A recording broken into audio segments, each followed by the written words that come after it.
ঢাকে কাঠির মধ্য দিয়ে শারদ উৎসবের শুভ সূচনা।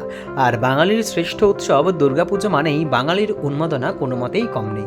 তবে খুঁটি পুজোর মধ্য থেকেই বাঙালির শারদ উৎসবের শুভ সূচনা হয়ে যায় এবং বাঙালির মধ্যে এক অন্যতম উন্মাদনার সৃষ্টি হয়ে যায়।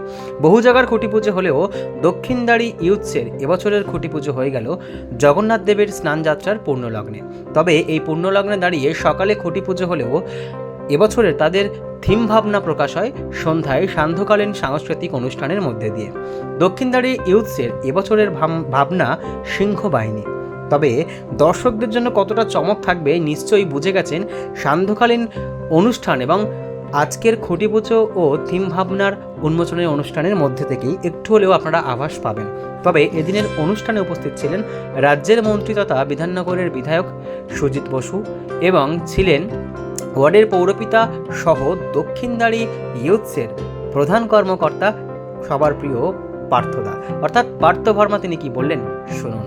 খুবই ভালো পুজো, আমি তো বললাম আমার বক্তব্যের মধ্যে বললাম। আর অরিন্দম হচ্ছে মেন কারিগর, অনির্বাণ হচ্ছে মেন কারিগর। আর টিঙ্কু খুব ভালো করে পুজোটাকে চেষ্টা কর, আমার শুভেচ্ছা রইল। আর খুব ভালো পুজো, মানুষ আর একটা দেখুক দক্ষিণদাড়ি পুজো। দক্ষিণদাড়ি পুজোটা ক্রমশ ভালো হচ্ছে, আমার শুভেচ্ছা। যারা ভালো কিছু করে তাদের সঙ্গে সবসময় আমার ভালো, সবার সাথে আমি যুক্ত। আমি নিজে পুজো একটা করি বটে, কিন্তু প্রত্যেকটা পুজো কমিটির সাথে আমার খুব ভালো সম্পর্ক।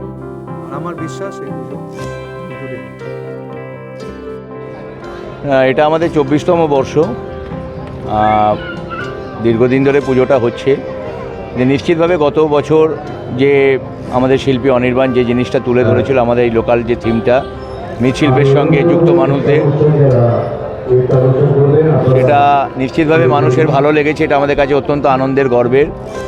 তার আমরা প্রচুর মানুষ এসেছিল বাংলার বিভিন্ন জায়গা থেকে, এবং এটাও ঠিক পরবর্তীকালেও আমরা শুনেছি যে বহু মানুষ, যেহেতু আজকে প্রচুর ভালো ভালো দুর্গাপুজো হয়, সেইভাবে দক্ষিণদাড়ি ইউথসের মানে নাম সেইভাবে ছিল না বড় পুজোর ক্ষেত্রে।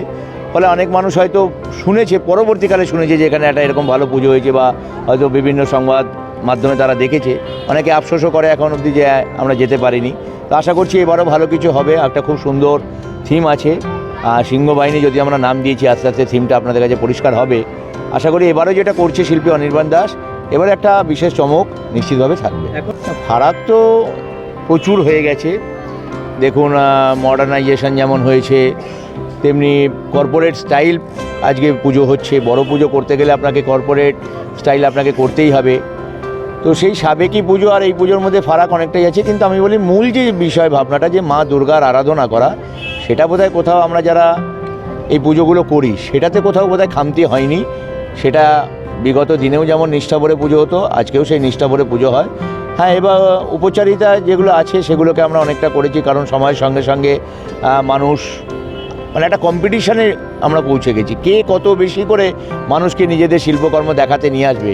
ফলে বলতে সেই, এবং সেটা অবশ্যই হেলদি একটা কম্পিটিশান, কোনো মানে অসম লড়াই নয় বা অন্য কোনো রকমের লড়াই নয়। একটা খুব সুস্থ প্রতিযোগিতা, শিল্পের প্রতিযোগিতা। এবং দেখুন, বাংলায় এই মুহূর্তে যত দুর্গাপুজো হয়, বিভিন্ন শিল্পী তার বিভিন্ন বিষয় ভাবনাকে তুলে ধরে, এবং সেক্ষেত্রে অনেক ক্ষেত্রেই বাংলার বিভিন্ন হারিয়ে যাওয়া জিনিসগুলোকে আবার পাদপ্রদীপের আলোয় নিয়ে আসে। এখানেই বাংলার দুর্গাপুজোর বৈশিষ্ট্য, এবং সেটা নিশ্চিতভাবে বাংলা পুজোটাকে অনেকটা এগিয়ে নিয়ে গেছে। মেসেজ এটাই, যেভাবে গতবার আপনারা সহযোগিতা করেছিলেন, আপনারা নানাভাবে আমাদেরকে উৎসাহিত করেছিলেন, এবারও সাথে থাকুন। এবং এবারও কথা দিচ্ছি, গতবারও বলেছিলাম যে একটা ব্লকবাস্টার হতে চলেছে দক্ষিণদাড়ি ইউথ। কারণ আমরা শিল্পীর সঙ্গে কথা বলে যে জিনিসটা প্রাথমিকভাবে শিল্পী আমাদের দিয়েছিল, কোথাও আমার নিজস্বভাবে, আমি ব্যক্তিগতভাবে বলে আমার মনে হয়েছিল যে না, এটা এবার একটা স্টানিং কিছু হতে চলেছে। সেখানে দাঁড়িয়েও বলেছিলাম, এবং আবারও বলছি, যে থিম আমরা এবছর করেছি একজন বিখ্যাত মানুষের ওপরে দাঁড়িয়ে তার কাজকর্মকে নিয়ে, সেটা নিশ্চিতভাবে বাংলার যারা দুর্গাপুজো প্রেমী আছে, পুজোপ্রেমী যারা আছে, তাদের কাছে একটা বড় পাওনা হবে।